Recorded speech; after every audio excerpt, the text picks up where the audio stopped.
Jembatannya tuh jembatan gantung. Udah serem banget bang. Kalau jatuh mampus gue di situ. Iya. Gue naik motor itu pegang nama dia tuh udah gemeter. Dibonceng gue begini, gue nyender kan begini. Nah terus kayak gitu gue ngeliat itu ada cowok badannya gede tinggi tapi gak ada palanya bang. Gue tidur lagi di jam biasa, masih sama jam 1:30 ada yang manggil gue. Mir. Gue turun dari kasur kan, kasurnya agak tinggi tuh. Gue keluar, gue buka jendela, ada bang depan pintu.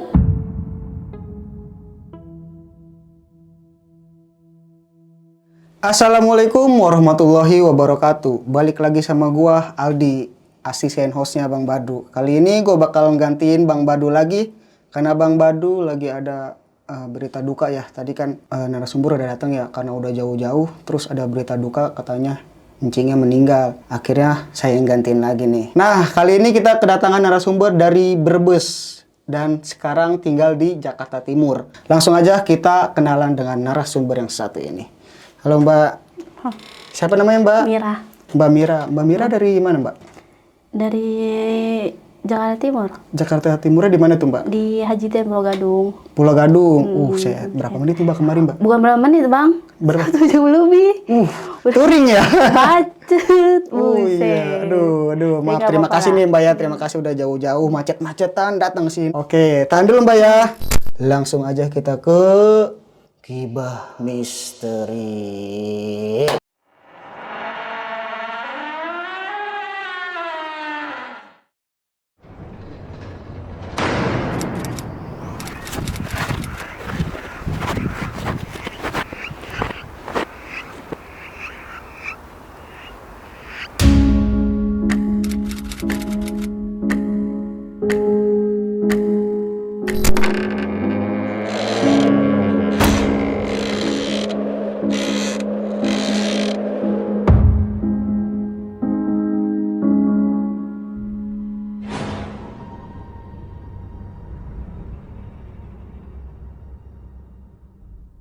Oke Mbak Mira, kita salaman lagi. Gimana nih ceritanya Mbak Mira? Saya ceritain dulu dari awal ya. Oke. Waktu tahun 2018 akhir, bulan Desember, saya dipindahin sama suami saya kan, ngikut ke Lampung buat tinggal sama mertua. Malam tahun baru saya pergi sama suami sama adik saya. Oh jadi bertiga tuh? Bertiga naik omprengan. Apa itu omprengan? Mobil itu tuh yang di Kebon Jeruk. Mobil kalau mau ke Merak. Mobil bis. Nah udah kayak gitu dalam perjalanan itu ya gimana sih, gue sebenarnya tuh nggak mau banget, gue udah nangis gue nggak mau gitu. Perasaan gue tuh nggak enak buat tinggal sana, lagi kan di sana juga nggak ada saudara.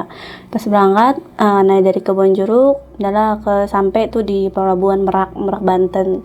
Terus naik kapal feri terus naik mobil lagi tuh karena jauh banget, kata gue sih jauh. Terus perjalanannya serem banget. Kanan kiri itu astaga jurang. Jadi turun di Bangkauni, gue naik kayak naik minibus gitu.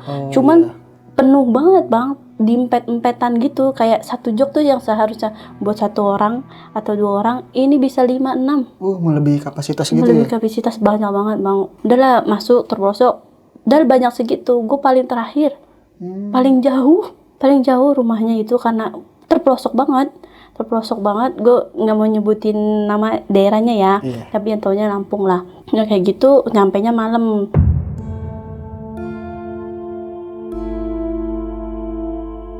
Udahlah gue istirahat sampai pagi kan, tidur secara capek kan, lagi berbadan 2 ya kan. Habis istirahat gue minta jalan-jalan nih, nah lagi gue ya kan, minta jalan-jalan, ayo dong, pengen tahu nih kampung sini kayak gimana sih, kan biar aku kan ditinggal, maksudnya ya biar aku nggak ini banget, nggak plongo gitu. Kalau udah tahu jalan kan enak.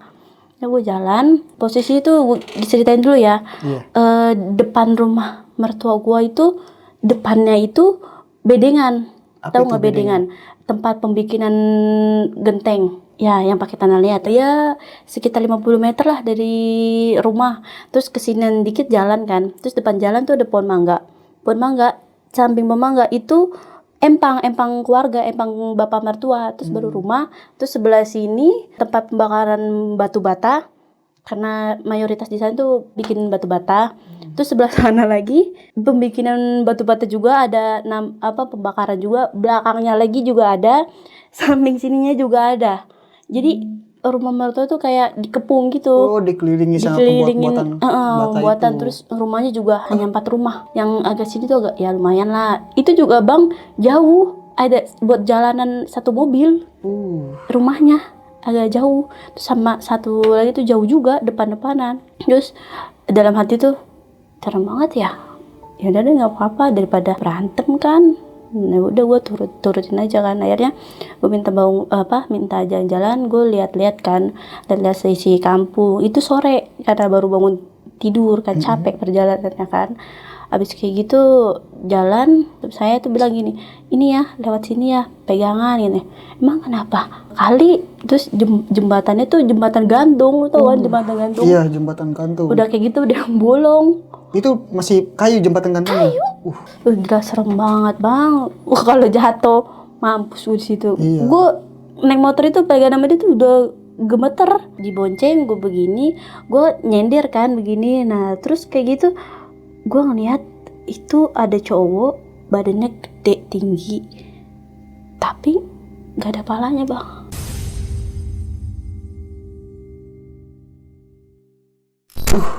Di mana bang lihat itu? Di bawah jembatan itu. Di bawah? Di bawah jembatan itu, deket yang buat nyuci. Oh iya. Gue di situ astagfirullahaladzim. Gue langsung pegang kencang, langsung kencang banget meluk, nggak mau nengok. Udah nih malamnya kan, kalau di Lampung itu kalau mau ke Jakarta atau ke Lampung itu selalu malam.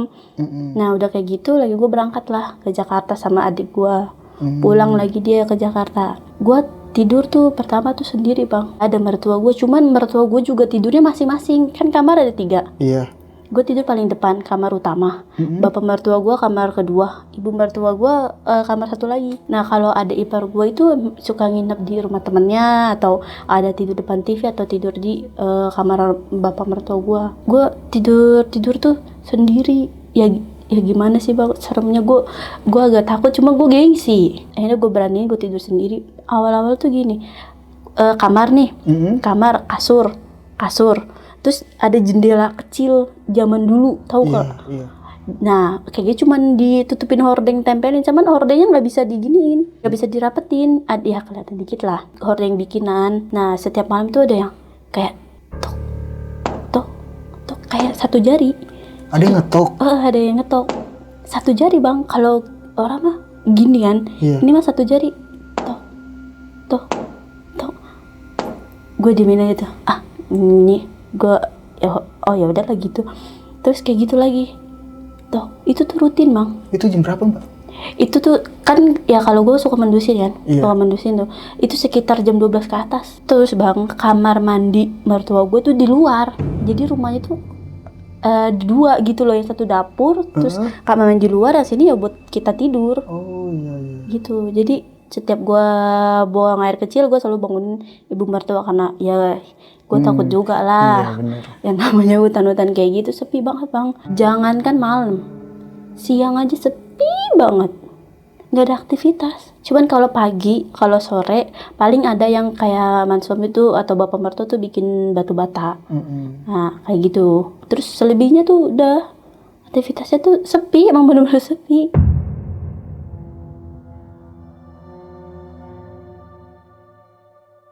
Nah terus seminggu 2 minggu gue tidur kayak gitu tuh selalu diganggu bang. Tiap hari jam segitu juga, ntar nggak ada. Gue akhirnya minta sama ibu mertua gue, mainnya emak kan.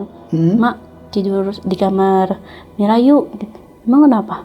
Nggak apa-apa, cuman emak kalau mau tidur tuh lampunya harus dimatiin. Nah kalau orang kayak gue kan yang nggak bisa dong dimatiin, ya agak takut juga kan. Cuman ya nggak enak, namanya ibu mertua kan.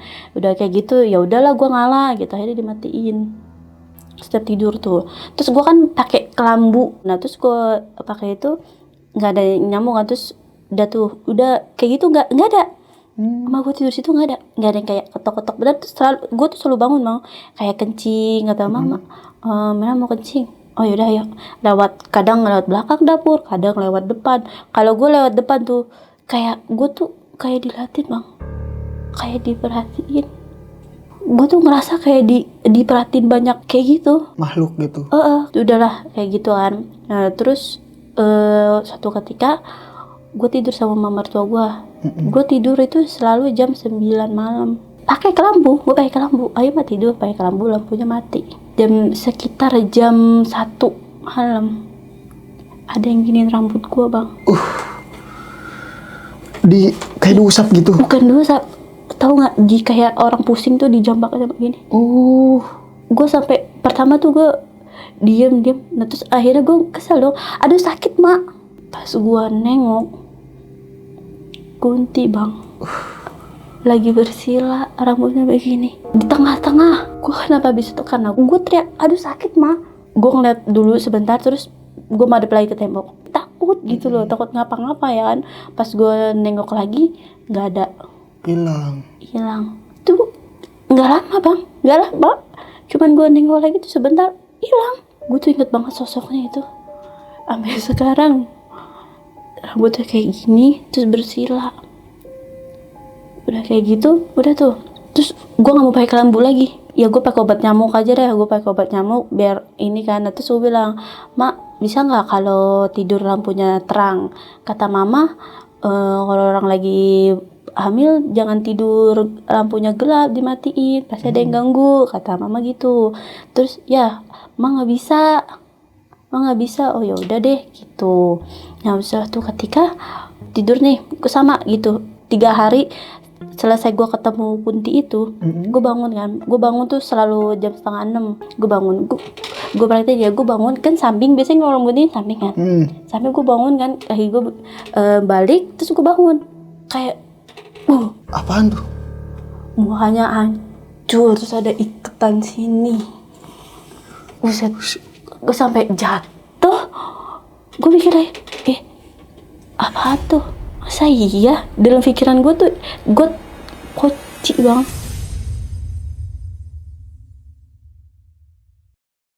Dalam pikiran gue kenapa tahu poci itu karena ada ininya. Iya, ada bekas iketan kain kafan. Mukanya tuh hancur banget bang. Lu bayangin aja depan muka begini. Pas lu mau bangun, gue sampai jatuh, sampai bilang astagfirullahaladzim. Dan harus kayak gitu, gue lanjutin aktivitas. Nah gue udah berapa itu kan. Nah terus gue lewat sama saudaranya mantan lagi gue kan. Tuh gue lewat kali lagi bang, disuruh kan sama mama mertua, suruh ke rumah saudaranya.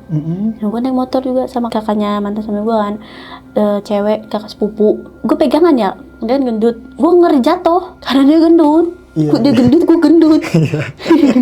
Gue ngeri jatuh, jadi gue pegangan begini bang, gue ngeri jatuh. Gak lama kemudian gue ngelewatin setengah perjalanan itu, dari jembatan itu, di tengah-tengah jembatan, gue ngeliat lagi bang, ada sosok itu lagi yang kemarin ada kepalanya. Di tempat itu juga mbak? Di tempat itu juga, posisinya kayak gitu juga.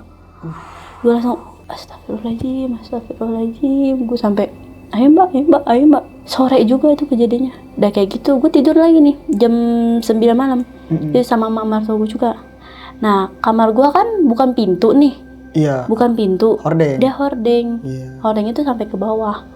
Tahu kan? Kayak kayu terus hordeng di zaman-zaman dulu lah. Iya. Nah kayak gitu sekitar jam 3:30 gue menus ini. Nah balik badan, gue ngeliat kayak sosok itu lagi. Sosok yang mana bang? Yang ada kepalanya bang. Yang di jurang itu? Yang di kali itu depan kamar gue. Gue praktekin ya. Gue inget banget megang palanya begini. Terus kakinya begini, tapi ke arahnya ke gue. Gue nggak berani teriak, gue cuma diem, ketakutan kayak gue balik badan lagi kan, masa iya ngikut. Gue pastiin lagi masih bang. Padahal tuh misi berapa lama tuh, udah lama, nggak 1 menit 2 menit. Akhirnya gue masih inget banget tuh jam 3:30. Iya. Gue nengok lagi, pastiin jam 4. Dari jam 4 subuh gue nggak tidur bang, kayak apa ya, kayak ngenak badan. Gue tunggu sampai pagi sambil sambil baca-baca ini ya surat pendek, terus gue sholawatan, gue selalu sholawatan sampai pagi. Nah jam 6 mertua gue udah bangun, ada temannya dong, gue ikut bangun, gue pindah ke ruang tamu, duduk bengong. Jangan gitu bang, gue ngelewatin hordeng itu aja kayak beda. Iya. Serem banget. Gue kalau misalnya kayak Kunti, oke lah.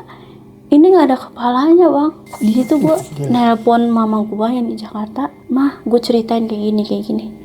Gue nangis. Terus gue cerita sama laki gue.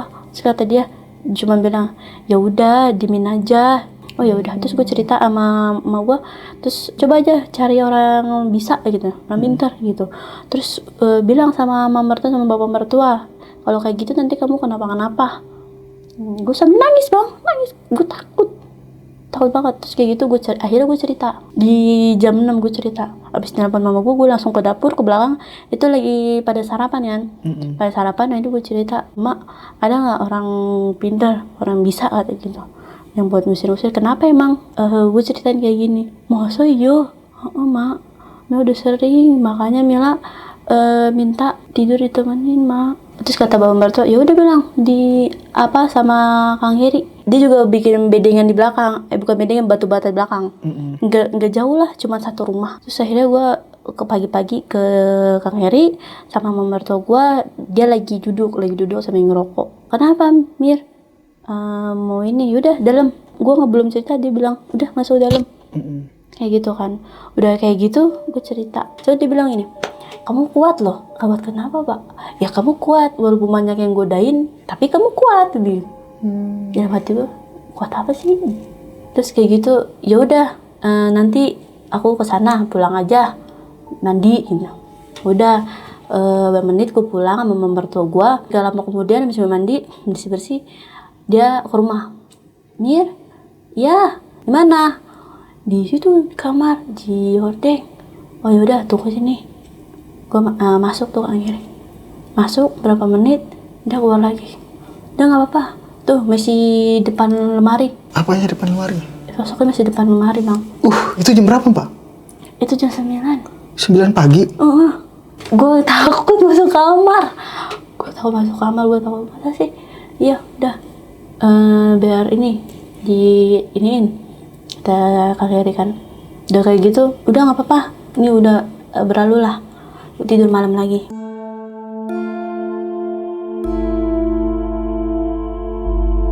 Ibu kandungan gue sekitar 6 bulan tidur malam. Gue mendusin lagi. Jam segitu juga bang. Setengah 4. Mak, Mira pengen buang air kecil. Ya udah yuk lewat depan. Gue bilang jangan lewat depan, ke belakang. Gue lewat belakang bener, muter ke dapur. Kamar mandi itu sumur. Sumur ini. Sumur di kerek. Iya. Terus ya buat mandi lah setengah badan. Iya. Udah kayak gitu, lihat itu lagi bang. Ngeliat apa pak? Sosok itu lagi. Yang nggak ada kepalanya? Di deket empang. Dia tuh kayak ngikutin gua. Gue habis buru-buru, kan kelihatan, namanya setengah. Apa segini doang. Iya. Kan kelihatan dong. Iya benar. Udah kayak gitu, cabut. Ayo mak, udah. Gitu. Masuk. Dia kayak ngeliatin gua. Gue nggak, ya nempalanya sini, tapi badannya tuh ngadep gua kayak orang ngeliatin gua. Gue ngeri sininya bang, lehernya. Tapi palanya utuh semua itu mbak? Palanya tuh rambutnya tuh cepak, cuman berdarah ya. Serem banget. Ininya bang, gue ngeri ininya kayak orang dicacak.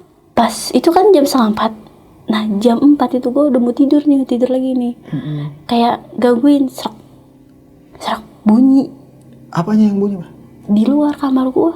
Padahal tuh di kamar gue itu nggak ada sampah, kayak bunyi serak gitu loh. Kamar gue emang iya sih bener, madep sono kan, keluar langsung.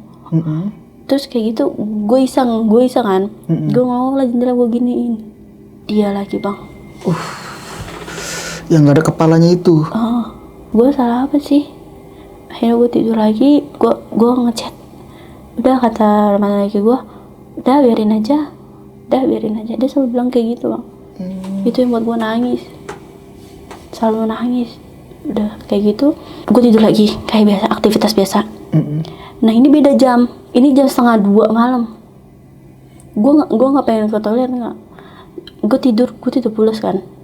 kayak sal bunyi gitu. Nggak lama kemudian manggil nama gue bang. Dalam hati gue paling sih ini nih yang sosok itu lagi. Gue di situ gue chat lagi gue takut, gue ingin cepet pulang. Dan pulang dia enggak bang, udah biarin aja. Terus dalam kayak gitu gue lihat lah, gue turun dari kasur kan, kasurnya agak tinggi tuh. Gue keluar dengan gue gemeternya, gue nggak tahu bang, kenapa kayak pengen berani gitu, kayak nggak ngerasa ke bawah gitu. Gue buka jendela, ada bang depan pintu, dan sambil bawa kepalanya. Gue ngeliat lagi ininya lagi yang hancur, masih inget banget itu. Udah kayak gitu gue nggak lari, kayak jalan cepet karena gue takut kan. Gue jalan cepet, gue tidur lagi, ambil selimut, gue tidur lagi. Nah udah kayak gitu terus kandung gue udah mau 7 bulanan nih. Berturut-turut bang, berturut-turut itu 3 hari. Ini pas malam ini gue tidur sama gitu juga. Gue tidur lagi di jam biasa, masih sama jam 1:30 ada yang manggil gue. Mir 3 kali dia manggil gue bang. Nah hati gue udah ini nih, udah gemeter, badan gue udah lemas banget. Gue akhirnya gue nelpon, gue VC, terus gue marah, lu mau pulang apa enggak? Kalau lu nggak pulang, gue nekat pulang. Gue marah-marah di situ bang. Gue ceritakan sama dia, no dia udah manggil gue, maksudnya apa? Terus gue bilang lagi, kalau sosoknya ada kepala sih nggak apa-apa, ini kagak ada. Gue di situ marah banget bang. Gue sampai bilang kayak gitu, ya gimana ya takut lah. Gila aja, gue mungkin suruh bawa ngikut apa gimana. Udah kayak gitu, yaudah bangunin mak, udah bangunin bapak, suruh bangunin bapak. Jadi gue bangunin, mak, nih adeh nelpon, ceritakannya tuh di luar. Nah, terus bangunin bapak, langsung lah mertua gue lari ke kamar. Pak, apa? Tuh si Mira tuh dipanggil kan. Kalau bapak mertua gue sampai kalau tidur pakai sarung, pakai kusutang, nggak pakai bulu, langsung bangun, langsung mana Mir gitu. Itu jam berapa mbak? Itu masih 1:30 bang. Berarti malam-malam udah rame tuh di rumah tuh ya? Di rumah. Di rumah. Kebetulan adik ipar gue belum pulang. Dia selalu pulang malam. Emang. Udah kayak gitu, mana Mir? Itu. Gue tunjuk. Itu di luar. Manggil. Akhirnya bapak mertua buka pintu, dicari. Gak ada. Ngotot gue. Ada. Tadi manggil. Sampai gue marah juga. Ada. Karena kalian gak ngeliat. Sampai nangis. Gue nangis bang, karena gimana ya, takut gue juga. Udah kayak gitu ada ipar gue pulang yang motor, bener-bener, kenapa pak, ada apa? Noh Mamira dinin lagi. Siapa? Yang palanya nggak ada. Terus gue bilang, gue dengar kayak nguruk di belakang. Ternyata itu semua ngedenger mbak? Gue doang. Terus gue teriak, pak itu di belakang. Dikejar sama bapak mertua gue, nggak ada. Reneng. Udah kayak gitu, udah gue bilang. Terus akhirnya mama tuh bilang pulang, balik iya ntar besok pulang mah langsung pulang. Nah dia abis kejadian gitu dia pulang kan pagi itu, sampai Lampung itu sore karena dia naik motor. Suami mbak suruh pulang sama orang tuanya. Sama orang tuanya karena akhirnya dia nurut. nggak denger gua kan. Lagian mau 7 bulanan juga kan. Dia sampai tuh sekitar jam dari subuh. Dari jam sekitar jam 4:30 lah kurang lebih. Dia pulang beres-beres sampai rumah tuh sekitar jam 2 jam 3 ya. Namanya kangen kan. Gue nangis, mau pulang, udah biarin bodo amat. Sambil nangis bang, gue kayak gimana gitu. Gue minta pulang, terus dia bilang udah nggak apa-apa, istirahat dulu. Nah dipanggil Kang Keri, suruh ke rumah Kang Keri. Udah kayak gitu dia istirahat sebentar. Terus sorenya jam 5 dia ke rumah Kang Keri di belakang. Dia datang dari belakang bawa, tahu kan serabut kelapa? Iya, serabut kelapa. Gue lihat tuh serabut kelapa, garam, ada cabenya, terus dibakar kayak kemonyan gitu. Terus diginiin di setiap sudut rumah. Maksudnya nggak tahu biar nggak masuk kali atau apa. Udah kayak gitu. Terus udah tuh sebelum maghrib dia kayak gitu kan, ngelilingin rumah, nggak tahu katanya dipagerin biar ini. Nah terus Kang Keri bilang biar dipindahin gitu. Udah kayak gitu, biasa nih aktivitas biasa, istirahat sama. Alhamdulillah bang. Nggak ada apa-apa. Nggak ada apa-apa. Cuman kayak gue masih takut. Iya. Masih takut banget. Cuman tidur udah sama laki gue kan. Udah tidur sama. Udah tidur lampunya tuh nyala. Alhamdulillah udah nggak ada.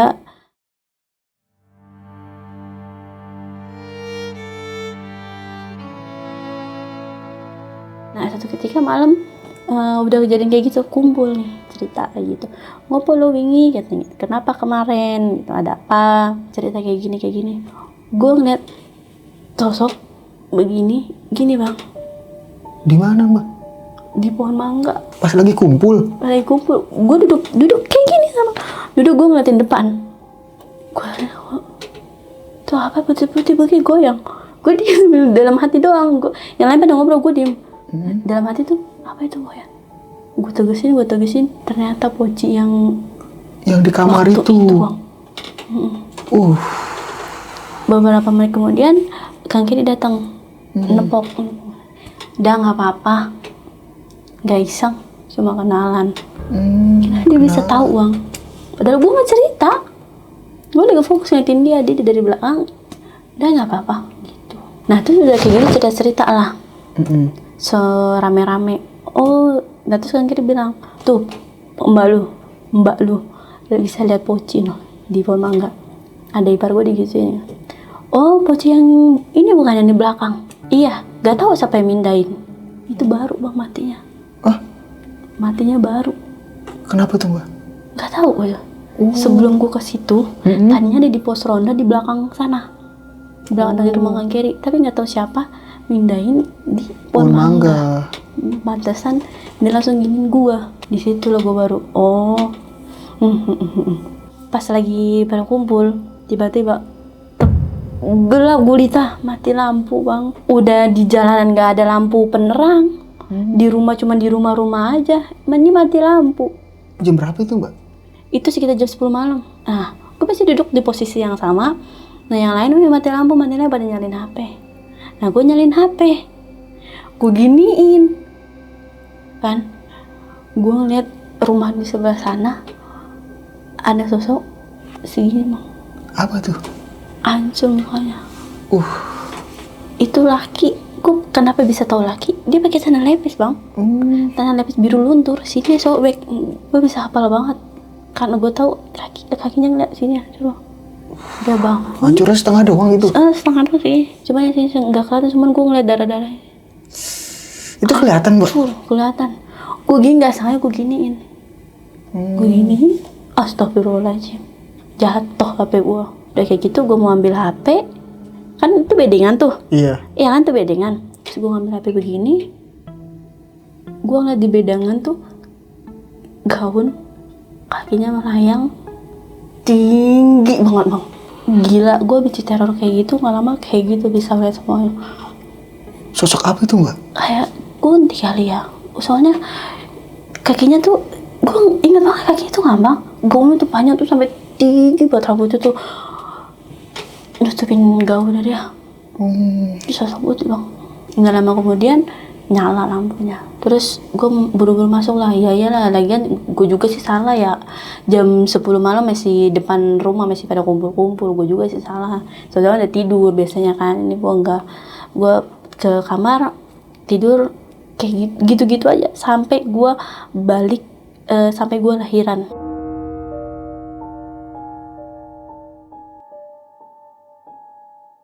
Kan lagi gue udah nggak kerja di Jakarta kan. Dia bikin batu bata kalau nggak pagi malam dari jam 5 sore sampai jam 10 malam gue nungguin depan pintu kayak gitu. Depan ini kan gue sambil nungguin dia sambil denger musik, nemenin lah, kasihan iseng kan. Udah kayak gitu gue ngeliat sebelum lahiran itu orang gue kenal tahu orang badannya gemuk, perutnya buncit, cuman sini muka berbulu bang, muka sini sampai tengkuk-tengkuk berbulu bang. Lu tau zaman purba nggak? Iya. Bentuknya tuh zaman purba banget, cuman dia berbulu bang sampai sini. Dia jalan, tapi jalannya pelan. Gue ini kan, gue tegesin, hilang. Hilang? Ke belakang. Jam berapa itu mbak? Jam 10. Jam 10 malam? Gue panggil laki gue kan, ayo udah udah selesai gitu, udah malam. Oh udah ayo. Jadi beres-beres, udah bersih-bersih terus gue lanjut tidur. Udah kayak gangguannya kayak diketok-ketok atau dia nongol. Gue gangguan paling gitu-gitu aja sih. Tapi mendingan lah daripada yang kemarin kan, yang kepalanya nggak ada. Itu baru gue takut dan gue sampai nangis. Biasanya gue ngeliat kayak gitu nggak nangis bang. Tuh sebelum lahiran gue ngeliat itu kan, ya kayak biasa, ya kayak kunti, kayak masih bang. Cuman waktu nggak ada kepala buntung itu aja. Oh, pas ada kepala buntung nggak pernah ngetok-tok. Enggak, ngeliat aja gue enggak. Gue kesel. Gue gini, saking gue kesel digangguin mulu bang. Nggak lama kemudian gue lahiran lah.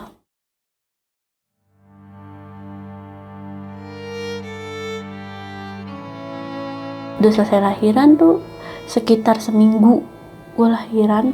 Itu sore bang. Kan kalau di Lampung tuh rutinitas tuh kayak jaranan kuda lumping. Iya. Nah kebetulan tuh keluarga suami gue tuh pencinta kuda lumping. Tuh, nah di depan kamar gue tuh ada kuda lumping tuh begini sama sabetannya. Bunyi kayak, lu tau kan? Kayak bunyi gelang kaki. Iya. Dek, dek, dek. Itu nggak ada orang, emang lagi nggak ada orang, gue doang. Sore karena gue lagi bantuin bongkar. Iya. Mertua gue lagi main, bapak gue masih di sawah, adik ipar gue masih belum pulang sekolah. Gue sambil gendong, gue nyariin, Riz, gue kira adik ipar gue, karena dia kan suka kayak gitu. Lama kayak suka jaranan kan. Udah kayak gitu, nggak ada nyaut bang. Nggak ada orang sama sekali. Nggak ada. Akhirnya gue keluar dari kamar sambil gue gendong. Anak gue kembar kan. Iya. Gue gendong begini. Res, gue liat ke dapur, nggak ada orang. Pas gue masuk lagi ke kamar, bunyi lagi kayak orang jalan. Cerak. Gak lama kemudian, kan gue buka akhirnya pintunya, hordengnya. Terus bukan kamar, kayak ruang tamu, gue kan ada pintunya tuh. Yeah. Gue buka, terus ruang depan gue buka, dapur gue buka. Jadi biar masuk cahaya. Itu emang gue tutup semua karena kan gue doang. Iya, ngeri ya. Ngeri kan, terus sepi kayak gitu kan. Pas nggak lama kemudian gue ngomong kayak gitu, ada buka pintu. Gue di situ diem, gimana gue diem, gue nengok, ngapain? Laki gue ternyata pulang. Oh, alhamdulillah. Kirain sosok lagi. Sosok mulu, kayak gitu. Terus. Apa namanya? Kenapa? Nggak apa-apa. Itu tuh kalau bisa. Kan lagi gue tuh ada barong, tau kan barong? Iya. Pindahin. Kenapa emang? Nggak tahu, tadi ada yang bunyi, gue ceritain kan, akhirnya dipindahin bang. Ada di kamar gue, dia seneng banget kayak gitu emang, buat jaranan. Udah kayak gitu, dipindahin, udah nih aman. Sampai gue balik ke Jakarta gue aman. Nah nih Mbak Mira, kan sebelum Mbak Mira datang nih, pernah dapat cerita nggak gitu? Sebelumnya ya rumah ini nggak begitu gitu. Apa emang dari dulu itu rumah itu begitu, Mbak? Nggak dapet cerita apa-apa. Oh, jadi sebelumnya mah ya biasa-biasa aja gitu. Iya, makanya gue selalu diem aja kalau ngeliat sosok-sosok kayak gitu, diem. Tapi itu orang rumah atau tetangga nggak pernah ada yang diganggu ngerasain seperti Mbak Mira itu? Nggak ada bang. Mbak Mira doang gitu? Gue doang. Makanya Kang Heri bilang, kenapa bilang kuat. Dia nggak sampai nggak sangka. Padahal gue orang Jakarta loh. Gue dibilang kayak gitu. Makanya itu gue diem. Pas sosok itu baru gue cerita, baru pada heboh. Hebohnya itu satu desa bang. Buset. Lu tahu kan orang kampung gimana? Iya bener. Kayak gimana? Iya, Nah itu. Tapi kalau yang biasa-biasa aja ya gue diem. Yang itu aja heboh karena kan yang tahu Kang Heri itu sama mertua, terus bapak mertua ada ipar.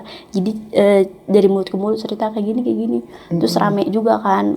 Sempet tadi gue bilang sempet bapak gue kejar kan. Terus sempet rame. Ngopo tuh. Itu berapa bulan tuh tinggal di situ Mbak Mira? Ya sekitar 7 bulanan, 8 bulan lah. 8 bulan di sana? Di sana. Terus selama 8 bulan diganggu? Gak pernah sehari kagak diganggu. Kuat juga Mbak ya? Bukannya kuat, kayak ya maksain. Ya mau gimana ya, namanya nurut sama kata suami kan. Bener. Kan kata ini suami harus diturutin, terus Bener, gak boleh ngelawan. Wajib gitu. itu Wajib banget. Gue selalu tegesin tuh itu. Gue selalu pegang tuh itu. Kemanapun suami pergi, lo harus ikut, harus sama. Itu gue selalu megang itu.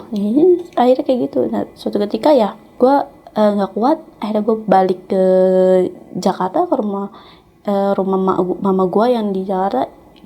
Nah nih Mbak Mira, menurut Mbak Mira atau apa cerita-cerita sekitar desa itulah ya, itu yang kepala buntung itu sebenarnya siapa Mbak? Gak tahu. Belum pernah ada yang ngeliat kepala buntung itu? Cuman ngangkiri doang, cuman dia lihatnya ada di kali. Oh, jadi emang ada di kali. Menunggunya bisa pindah begitu ya? Gak tahu. Dia ngikutin gue, mungkin gue. Kan katanya kalau orang hamil itu wangi. Oh iya benar. Ya apalagi anak laki, katanya wangi. Mungkin dia ya kali yang ngikutin gue. Tapi yang gue herannya itu bisa tahu loh di malu kayak gitu nama gue. Iya ya. Bisa tahu. Bisa manggil nama ya? Dia manggil gue tuh panjang, pelan tapi panjang. Bisa tahu. Gue herannya di situ. Bisa tahu kenapa? Iya. Dia juga nggak tahu. Gue lupa. Kan kalau gue bilang kan tadi, kalau gue tuh selalu bangun tuh jam 5:30. Iya.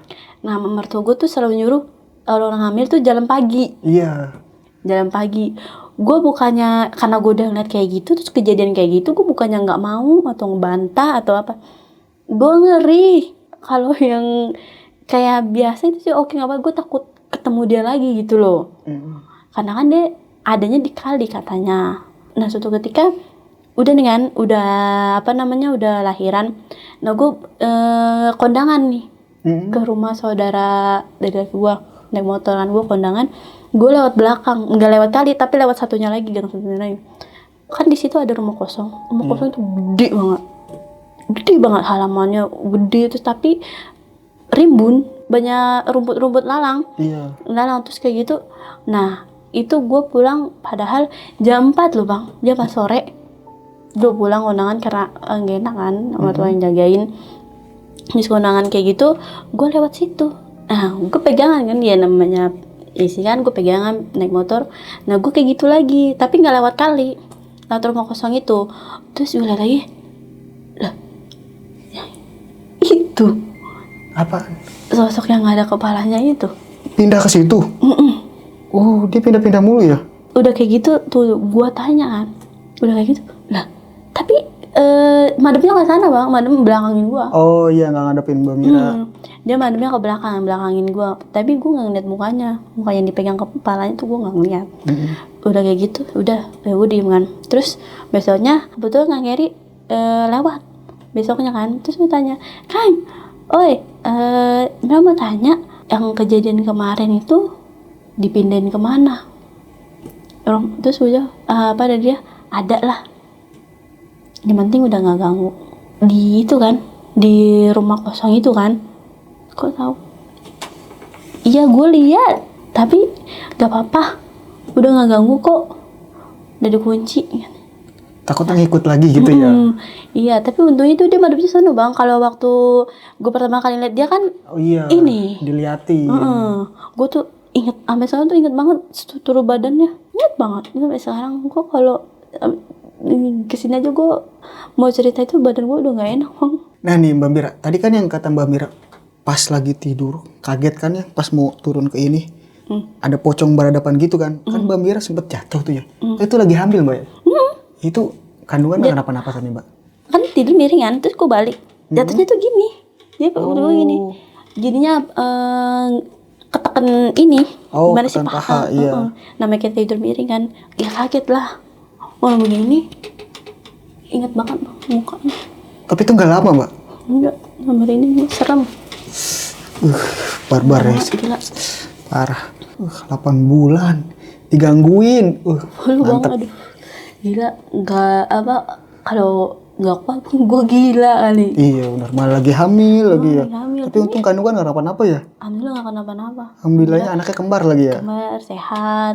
Walaupun ya dramatis lah. Iya, perjuangan seorang ibu. Mantap Mbak Mira. Enggak cuman dari fisik juga capek, juga kan kembar kan berat. Udah kayak gitu suka diomongin. Iya. Tapi emang kalau gangguan orang-orang lagi hamil itu berat banget ya? Iya katanya. Parah sih. Saya juga punya tuh Mbak, kakak ipar. Dia pernah cerita juga. Itu bener Mbak. Itu kayak rambutnya sampai ditarik, dijambak. Lagi hamil itu, sampai jatuh bener-bener ngerasain itu. Emang kan suaminya kan emang kerjanya kan kadang di luar kota gitu ya kan. Jadi dia kadang-kadang di rumah juga, emang dia anak satu-satunya lagi cewek. Terus orang tuanya tinggal ibu gitu ya, terus bapaknya kerja juga. Itu dia di rumah lagi sendirian, ibunya juga lagi kemana gitu kalau nggak salah waktu itu. Jadi dia ngomong gitu, ditarik Pak, langsung main fisik gitu Bang. Cuma visualnya sama yang saya bilang di gini. Cuman kayak gini loh bang, rambut gitu 4 kali. Makanya gue sampai teriak, berasa banget. Gitu dia. Orang hamil, kayak gitu. makanya perjuangan seorang ibu itu mantap ya. Makanya nggak boleh durhaka sama ibu, bener ya? Harus sayang sih sama ibu. Harus bener. pengorbanan itu berat banget. Pengorbanan gue tinggal di sana tuh ngebatin terus bang. Sakit batin gue, batin fisik itulah. Tapi alhamdulillah lah. Lewati itu semua Mbak ya. Lewatin itu semua. Nah nih Mbak Mira, bisa kasih pesan-pesannya buat apa ibu-ibu atau yang sedang hamil yang merasakan sama seperti Mbak Mira. Itu kan pengorbanannya, perjuangannya, mantap banget ya. Bisa kasih pesan-pesannya Mbak? Sih pesannya cuman kalau buat ibu-ibu yang buat hamil, kalau tidur kalau bisa lampunya tuh nyala, terus tidurnya tuh jangan sendiri, terus banyakin sholawat tuh wajib banget deh. Pasti setiap ibu hamil itu pasti ada yang gangguin. Itu aja sih yang gue bilang. Terus juga jangan, kalau orang lagi hamil jangan pergi jauh-jauh, jangan ngelayaban gitu sih. Itu aja sih pesan dari saya. Oke sob, mungkin cukup sekian cerita yang dialami oleh Mbak Mira ini. Wassalamualaikum warahmatullahi wabarakatuh. Oke, makasih ya Mbak Mira. Dadah.